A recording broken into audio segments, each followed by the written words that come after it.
Hey, what's up guys, it's Nick2. This is my first ever Destiny 2 video, so if you guys like the video, I'd highly appreciate you dropping it a like. But anyways, getting into it, today what we're going to be talking about is damage stacking, to where you can constantly have a plus 50% damage buff. I think that this is incredibly powerful, but also one thing that's really interesting is that I've seen very few videos on this, and actually I was told when I first came back to the game that this actually didn't work. Generally speaking, I don't think that very many people know about this. This is going to be potentially very good in the Witch Queen because I believe they're going to introduce more mods to the game, but also because they're going to be changing a lot of the Charge with Light stuff.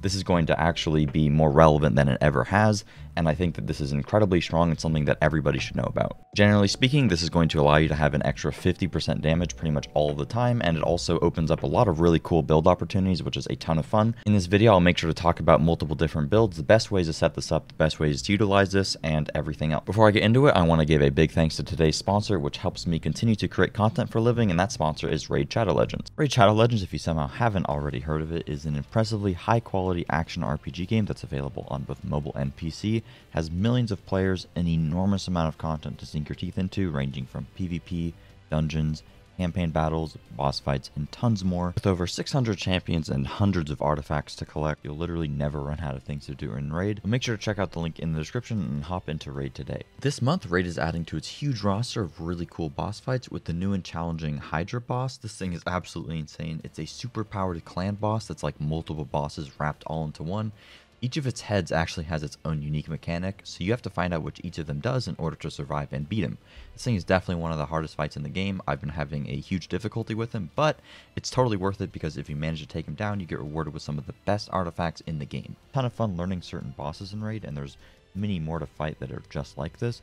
But honestly, my favorite thing about the game is collecting a bunch of new and interesting champions and being able to fully customize them and seeing how they interact with my other champions. Each champion will always have its own unique ability that often interacts well with another champion. There's always ways to improve them and form stronger synergies, which I just have a ton of fun doing, and it reminds me a lot of old school RPGs. This month is a fantastic time to hop into Raid because a bunch of awesome new champions are coming out, along with a brand new faction war. On top of that, there's a ton of events and tournaments, including a special fusion event where you can get one of Raid's newest legendary champions. And if you hit my link in the description or you use the QR code right here, all new players will get a huge free starter pack worth nearly $30. You'll get an awesome free champion Tyrell, 200,000 silver, an XP boost, an energy refill, and an ancient shard so that you can summon an awesome champion as soon as you get in game. You can also find extra rewards here in your inbox for the next 30 days, so make sure to check the link in the description, and thanks to Raid for sponsoring this video. Alright, so briefly I want to talk about damage stacking. I don't want to give you guys a 10-minute lecture on how this all works in the game. I imagine a lot of you guys have a pretty generalized idea of it. If you want to learn more, there's this really amazing spreadsheet that I am going to reference right now. I'll leave a link to this in the description. This will pretty much teach you everything you need to know about damage stacking. Actually, it's very particularly helpful for giving you values correlated to certain things. So for example, if you don't know how much extra damage Tether is going to give you, it'll tell you right here that it's 30%. So is Divinity, Tractor Cannon, etc. Today we're going to be focusing on empowering buffs. If you don't really know how these are all segmented, basically within the game you have global debuffs which apply to the enemy, you have empowering buffs, and then you have other modifiers. All of these three things are the only three in terms of damage percent that you can get within the game, and they all three stack with each other. However, them individually don't stack with each other. So for example, a global debuff, like you can see here, does not stack together. If you tether a boss and then you tractor cannon, you're not getting any additional damage there. It's just going to calculate whatever the highest percentage is. So if you have a divinity, a tether, a tractor cannon, it's all going to be the same thing. And same thing with empowering buffs. So for example, bubble and a well, if you pop a bubble and a well on top of each other, you're only going to be getting the extra damage from the bubble because that is the highest percent extra damage that you can get. The well is pretty much just going to be canceled out because it's only 25%, where the bubble is 35%. Same thing with all these other buffs here. You can see Empowering Rift, High Energy Fire, Inertia Override, just to name a few. And then of course other modifiers like, gun perks or exotics or a couple, other mods are on a separate modifier. However, there's something that very few people seem to know about, and stacked on top of all of these things And also the way that damage stacking works in this game, when it is an empowering buff, it stacks multiplicatively, meaning that if I have a 25% damage buff that is an empowering buff to myself, scrap that example, there's actually a perfect example right here. So calculation modifier, most modifier percent stack multiplicatively. The example given, tether times bubble times font of might, rather than being 30 plus 35% plus 25% being 90%, it actually, is multiplicative, meaning that it's going to end up giving you a 119% damage increase, which is why the title of this video is plus 50% damage, because we're going to be pairing Font of Might, which is a 25% damage buff, with High Energy Fire, which is a 20%, which actually ends up giving you 50%, and you're going to be able to have these all of the time. There's other things, as you can see here, like Power of Rasputin, Mask of Bacchus, etc. Obviously, the exotic ones we're not too interested in because those aren't universal. Power of Rasputin is universal, however, it's only a 10% damage buff, and also a lot of the Warmind Cell mods are just nerfed into the ground at this point. And Font of Might is simply just significantly better because the Elemental Well mods within the game are very strong. And that's what we're going to be talking about. So, if you don't already know what Font of Might is, let me find my piece of gear that has it. Here it is. So Font of Might, picking up an elemental well that matches your subclass energy type grants a temporary bonus to weapon damage of that same element type. So, for example, as you can see, I'm Stasis right here. If I collect a Stasis elemental well, I'm going to get an additional damage buff to Stasis damage. So this is going to work with my Aegir Scepter, or it's going to work with my Reed's Regret. The same thing applies if you're playing Solar, Arc, whatever. It pretty much, you just have to be that subclass, and then you have to pick up a well that is the same element of your subclass, and then you'll get a damage buff to whatever that element is, being Stasis, Void, Arc, Solar, whatever. Whenever you get this damage buff, it is going to last for a total of 10 seconds. So the reason that Font of Might is so good is because it is pretty much the only buff in the game that is an empowering buff. Not the only one, but one of the only ones, like you saw earlier, that is going to stack on top of everything else. So if you're in a raid encounter, everybody pops down a well, a bubble, people are divinitying the boss or whatever, your charge with light in the form of High Energy Fire, or your extra damage with High Energy Fire, is actually being canceled out by the fact that you have a bubble and all of these other empowering buffs happening at the same time. Nothing else is going to stack with that empowering buff, or with that bubble. This pretty much enables you to get an additional modifier on top of all of those other modifiers that are happening already, which is just going to enable you to do significantly more damage. Getting Font of Might isn't super realistic within a raid scenario, but my suspicion is that there's going to be a lot more well mods that are coming into the game, but I'll also show you guys some pretty easy ways to fully take advantage of this. There's a ton of different variations in terms of builds for how to fully take advantage of this, and it's actually really easy. A lot of these I think that most people should just incorporate into their builds already, and a lot of people aren't, which is crazy because 25% damage all of the time is just incredibly powerful, especially because it stacks on top of everything else. Real quick, I just want to show an example of this working in the game. I'm going to be using High Energy Fire as my empowering buff just to show you, because this is kind of the two buffs that I'm going to be stacking with a lot of these builds that you can just have up all the time regardless of the content that you're doing. So I'm going to be showing you guys a representation of how this actually looks in game. I'm going to be using Sleeper Stimulant so you can see the damage, and you can see how big of a difference it is with Fonts of Might and High Energy Fire both being together. So baseline, you're going to be hitting for 115,000. With High Energy Fire, you're going to be hitting for 138,000, which is a flat 20% increase, which is exactly how much High Energy Fire gives. And then, as you can see, with Font of Might, we do 143,000, which is a 25% increase. You can see that I have Font of Might on the bottom left with my Solar Weapon boost. And now, just to illustrate that empowering buffs don't stack, I'm going to have High Energy Fire with a well, and as you can see, I do 143,000, which is only a 25% increase because that is exactly how much well is giving me. But now you can see if I use High Energy Fire and Font of Might, I hit for 172,000, which is a 50% increase. And then here's a clip of me using Well, Font of Might, and Focusing Lens and hitting for 224k, which is a 95% increase, just to demonstrate how the multiplicative stacking works. And then I don't have it yet, but here's a clip of me hitting a really big number with a bunch of debuffs that I got. Sorry in advance if the editing was scuffed there. I haven't made videos in a while, so don't completely hate on me. So the best way to take advantage of this is you use Fonts of Might, and then you pair that with a mod that is going to spawn elemental wells, which I'll be talking about all of those in a second here and what the best ones are. So for example, on this build, I have Elemental Ordnance as my way of spawning an elemental well. And then you pair that with Elemental Charge, where whenever you get an elemental well, it's going to give you 2 stacks of Charge with Light, or just 1 stack if it's an elemental well that doesn't match your subclass energy type. And then you pair that with High Energy Fire. You constantly spawn wells, and then you get Fonts of Might, you get charge with light so that you take advantage of high energy fire, and then you have 50% extra damage all the time. So not only are you getting that extra damage, but you're also spawning wells all the time, which is going to give you ability energy for your grenade, your melee, or your class ability. And then you have one extra slot, so you can either choose to put in an additional well spawning mod, or you can put in taking charge, so where you get orbs, it's going to give you charge with light, how most people use it. You can get another charge with light mod, such as sustained charge or something, or you can just throw in whatever you want. Maybe you want, protective light, maybe you want another, well mod, whatever. You have an extra slot to do whatever you want with. That is pretty much the crux of taking full advantage of this. However, if you're in a raid scenario and people are popping wells or whatever, that's not going to stack with high energy fire. But if you're running around doing strikes or whatever, having high energy fire and Font of Might up all the time is extremely strong, and that's pretty much the main point of this video. So for the rest of the video, I'm pretty much just going to talk about the best ways that you can actually fully take advantage of this, so that you can, just run around with that 50% damage buff all the time. So instead of just looking at individual pieces of gear, what you can actually do is just go into your collections here, and then you can go into mods, and then you can go into combat style, and then all of the well, war mine style, and the charge with light mods are all here. Don't flame me for missing some of them. I'm missing some of the better ones. The reason for that is I've only played the last 2 months or so. I haven't played before now for 2 years. And the mods are just like randomly cycled out on the vendors, and I can't get a lot of them. So don't hate me for not having them. However, I'm going to talk about a lot of the ones that are good, and I'll just let you guys know everything that I know about them. So first off, elemental armaments. This isn't particularly one of the better ways to create it. However, it's incredibly easy. You don't need any other form of setup other than just putting this on and putting Font of Might, and then boom, you're done. Combatant weapon final blows with a damage type that matches your subclass element have an escalating chance to spawn an elemental well. So let's say I'm on Arc and I'm using, actually in the gameplay I'm using Sunshot. So let's say I'm on Solar and I'm using Sunshot. Just getting kills with my Sunshot has a chance to spawn a well, and because I'm the same subclass, I can pick up a well and then have extra damage with my Sunshot. This is incredibly easy to set up. It's only going to cost a total of 6. However, you do need to put on 2 different pieces of armor.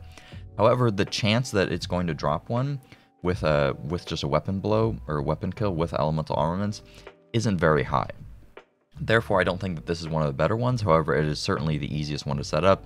If you're playing Arc and you want to use Risk Runner, you just slap this on. You're playing Void, Warlock, and you want to use, I don't know, Telesto or Null Composure or something, you just slap this on. There's a million different variations of this, obviously, but that's just a couple mentions. One of the best and most consistent ways to get elemental wells is elemental ordnance. Defeating a combatant with a grenade spawns an elemental well that matches your subclass, whatever. I'm not going to read that every time. So basically you get a kill with a grenade and it spawns a well.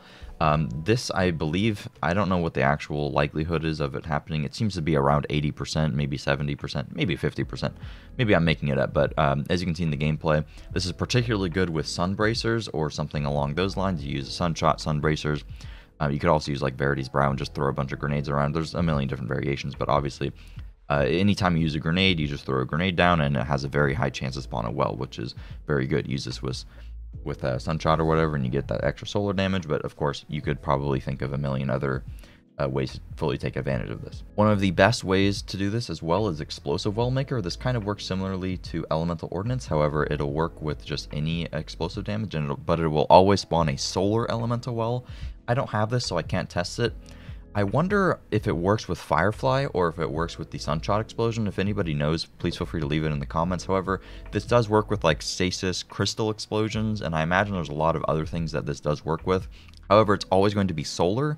So if you're playing stasis, the only thing this is going to give you is pretty much just spawning extra wells so that you get that energy back, so that you can maybe get your grenade, your class ability, your melee, whatever. But this has an incredible amount of use cases. However, just remember that it is solar, always going to spawn a solar elemental well, and it's always going to have to be on a solar piece of gear. Similarly to Elemental Ordnance, you have Melee Well Maker, so you get a melee kill, and if it's a powered melee, it's going to spawn an elemental well.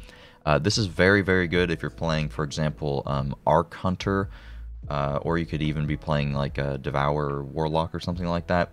And this is also just always going to spawn these wells every single melee kill. I believe it has an internal cooldown. This would also probably be good with like Syntheseps Titan, or what is the Arc Titan thing where you shoulder charge, something like that. I don't really play that much Titan, but that's particularly good. You mix that with some of the other melee mods, and that's pretty good, like Well of Ion, so you get extra arc elemental damage, which is pretty good. But regardless, if you're running around, particularly with this hunter build that I'm using, and you're throwing around shurikens, while there is a lot of other ways to spawn wells with this, melee well maker is very good. What I'm actually using with my hunter, though, that I think is probably the best well mod in the game, I'm pretty sure, is elemental shards. Stasis shards count as elemental wells. This is mind-blowing. So this works very well on every single character. It works, basically, you just create a shard, and then that shard counts as a well, and there's a million ways to make shards. On Hunter, if you just throw your melee and you get a kill, that's a shard. If you free something, that's a shard. If you free something on Warlock, that's a shard. I imagine there's a lot of stuff on Titan that's the same. Free something, get a shard, something like that. This is incredibly strong. Pair this with the build that I'm running right now on my Hunter. You melee kill an enemy, you get a shard, you freeze an enemy, you get a shard, and you immediately get 2 stacks of Charge with Light, and you get Font of Might, and you have 50% damage up, and you pretty much just have this all the time. It's very, very, very strong. As you can see, there's a ton of well mods here. I'm going to speedrun some of the ones that are pretty good, just so that this video isn't super long. You guys can, open up this tab and read through all of them and try to build craft yourself. I'll probably make builds in the future anyway using a lot of these. If you want specific builds, feel free to leave stuff in the comments that you found that's really good so that everybody else can read them. Font of Wisdom, when you get a well, it's going to give you a significant boost to your intellect for a little bit, so this is very good with the Age Scepter build, but also if you're just trying to get a lot of intellect, or supers, rather. Overcharge Wellmaker, defeating a combatant with a finisher spawns 2 Arc Elemental Wells, so if you're playing like Titan and you're getting a lot of finishers or whatever, this is particularly good. It's kind of guaranteed. There's a lot of fidgetiness with this one, so it's not as good as a lot of the other ones in terms of like melee Wellmaker is just a little bit more consistent. However, if you get a finisher, it's decent. However, it's always going to be Arc, which isn't particularly great. Explosive Wellmaker I already talked about. Well of Ions is very good for melee builds. It's going to give you 30% damage buff, which actually stacks on top of all the other buffs. Very, very good for Hunter with Mechaneer's Trick Cleave and the melee thing. Well of Life gives you a little bit of health, not very good. Seeking Wells is okay. It kind of just allows the wells to go towards you, but I don't think this is particularly good. Well of Striking, get extra melee energy, which is pretty good with the Hunter arc thing. Well, Tenacity is really bad. It's like 10% damage reduction. Don't ever use that. Bountiful Wells, pretty much whenever you spawn an elemental well, it can spawn additional ones. I don't think this is particularly good, but it does have a few use cases. Well of Ordnance is just going to give you extra grenade energy when you get a well, which is good for grenade builds. Well of Restoration, getting you a stasis ability well, or stasis well gives you additional energy for your ability that has the lowest energy. This is actually really good for the Hunter build that I'm using right now, but I don't entirely need it, but you could also do this on Titan or whatever. Elemental Time Dilation is the only way to extend the duration of Font of Might, so 1 stack of this is going to make Font of Might go to 13 seconds. 2 stacks, I believe, is 17 seconds, and 3 of this is 20. I don't think it's worth using more than 1 of these. I would only use 1 at most, but I don't even use one of these because you pretty much just, ideally, you're going to be having Font of Might up all the time, so extending the duration isn't particularly good, but it's very good with Supreme Wellmaker on bosses. This is pretty much the only on-demand way of just, I press my super and I just get wells. I believe that this is going to, I think, rather, if they make this work for all of the other subclasses, or they make ones that work for Void or whatever, this is going to be incredibly good in raid scenarios. As you can see, casting your super spawns 3 stasis elemental wells near you, so it's only stasis, unfortunately. However, if you're using this on Hunter and you throw down your Revenant super, spawn 3 stasis wells, use a Reed's Regret with triple tap firing line, nobody will do more damage than you. The only person that might would be a Warlock with Focusing Lens, but even then this stacks kind of on top of that, and you can make it stack a little bit longer than Focusing Lens depending on how long the stasis lasts. But the fact that this allows you to get to the similar damage numbers as a Warlock as a Hunter is extremely strong. Well of Utility, picking a Void Elemental Well grants additional class ability energy, so if you're running like, for example, a Hunter build where you're dodging a lot, actually there is a Void Hunter one that's pretty good where, is it Reaping Wellmaker? Yeah. After activating your class ability, your next weapon blow on a combatant spawns a Void Elemental Well, so if you're playing like Invis Hunter and you're using a Void weapon, you can dodge, kill somebody, get a Void Elemental Well, which is actually good if you pair that with a lot of the other well mods, because technically you could almost get your dodge back instantly with this. Dodge, kill something, get the Void Elemental Well, use Well of Utility, get extra class ability energy. As I'm sure you guys can tell, there's a ton of options and variation with this. The main takeaway is that there's a million ways to spawn wells. A lot of them are better than others, and there's a ton of different builds that you guys can use, but Font of Might paired with Elemental Charge and any elemental well spawning mod is just incredibly strong. You can just run around with 50% extra damage pretty much all the time, and I imagine that more mods will be coming in the Witch Queen, and with, like I said before, with Charge with Light changing, and there being more mods potentially, and with Void being probably the predominant spec, or subclass rather, coming in the Witch Queen with a lot of changes there, I imagine we'll get a lot of well mods for Void that are really good, similar to how we got a lot of Stasis specific ones. And I think that hopefully this is going to be more powerful than ever. I'd highly recommend familiarizing yourself with it, testing a lot of different builds with it. If you guys have any recommendations or anything, again, feel free to leave it in the comments. But yeah, this is very strong. I'm surprised not many more people talk about this, and I really hope that it's even better in the Witch Queen. Also, can there be a way for me to get these mods? I've been trying to run the Arc build on my Hunter, and I'm missing 30% damage because this hasn't been on the vendor for like 4 months. I'm trying to play the game here, Bungie, and they don't want me to play the game. I put in like 300 hours in the last 2 months, and I still can't get these mods. This game's terrible. All right. Hopefully you guys enjoyed. And if the video is bad, let me know. If the video is good, let me know. And I'll be making a ton of Destiny videos when the Witch Queen comes out. So if you guys enjoyed it, please make sure to drop a like. Tell me that you liked it. And help me get into the oversaturated Destiny community. All right, thank you. See you guys.